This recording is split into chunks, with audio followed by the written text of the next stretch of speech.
पिछली क्लास में हमने जाना था स्थिर अनुपात का नियम क्या होता है।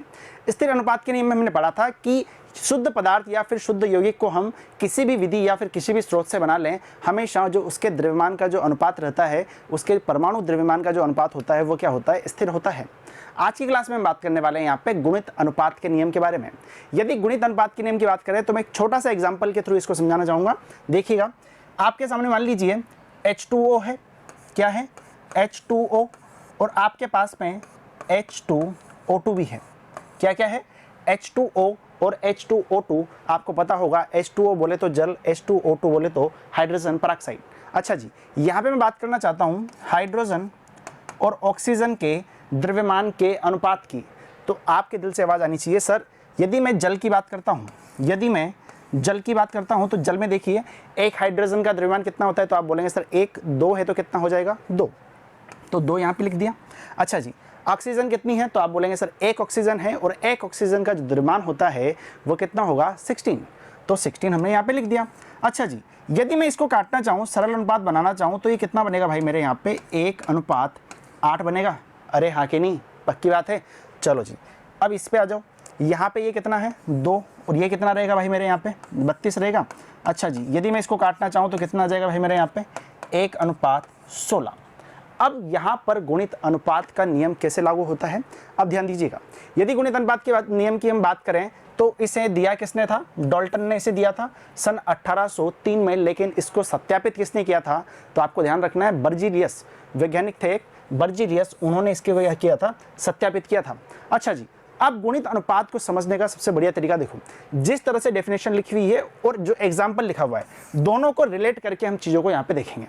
देखो भाई, जब दो तत्वों को आपस में मिलाकर एक से अधिक यौगिक बनाते हैं तो दो तत्व बोले तो एलिमेंट, कौन से दो तत्व मैंने यहाँ पे यूज कर रखे हैं, तो आप बोलेंगे सर हाइड्रोजन और ऑक्सीजन आपने यूज कर रहे हैं, इसके अलावा आपने कोई भी यहाँ पे यूज नहीं कर रखा।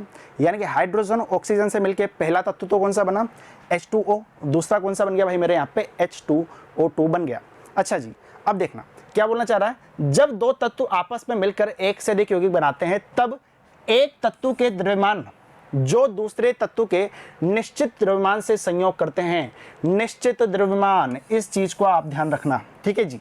आप मुझे एक बात बताओ, दोनों जो तत्व हैं उसमें कौन सा तत्व ऐसा है जिसके द्रव्यमान जो है वो निश्चित है, तो आपको दिखाई दे रहा होगा कि सर जो हाइड्रोजन है उसका द्रव्यमान शायद निश्चित है। क्यों, क्योंकि रेशियो कितना आ रहा है भाई यहाँ पे 2 और देखा जाए तो यहाँ पे ये कितना आ गया, अब देखेंगे इसको तो ये कितना आ रहा है भाई मेरे 1 और ये कितना आ गया 1, यानी कि यहाँ पे निश्चित द्रव्यमान किसका है, तो आप बोलेंगे सर हाइड्रोजन का निश्चित द्रव्यमान है।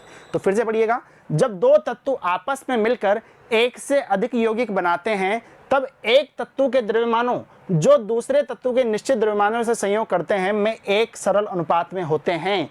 तो जो निश्चित वाला हाइड्रोजन है उसके साथ में दो अलग अलग ऑक्सीजन, यानी कि एक तो सिंगल ऑक्सीजन और एक O2, दोनों अलग अलग क्रिया कर रहे हैं। यदि मैं इनके अनुपात को देखता हूं, यदि मैं यहाँ पे ऑक्सीजन और O2 के अनुपात को देखता हूं तो कितना आएगा भाई मेरे यहाँ पे 8:16, बोले तो 1:2। तो इसका मतलब क्या हो गया सर, ये जो हमें यहाँ पे मिलेगा ना, ये क्या मिलेगा, एक पूर्णांक मिलेगा, ये दशमलव में आपको नहीं मिलेगा। तो आपको ध्यान रखना है, जब भी दो तत्वों के हम यहाँ पे दो यौगिक बनाते हैं तो वहाँ पे क्या होगा, जो निश्चित अनुपात के अलावा जो दूसरे वाले जो यहाँ पे तत्व रहेंगे उनका जो रेशियो होगा वो भी मुझे क्या मिलने वाला है, एक सरल अनुपात मिलने वाला है, यानी कि एक मुझे वहाँ पे सिंपल रेशियो मिलेगा।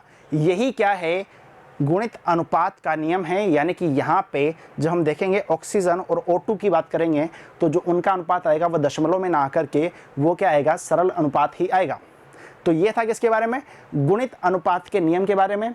रासायनिक संयोजन का जो अगला नियम होगा वो होगा गैसीय आयतन का नियम, उसको हम पढ़ेंगे अगली क्लास में। तो जुड़े रहिए मिशन ज्ञान के साथ में, मिलते हैं अगली वीडियो में। धन्यवाद।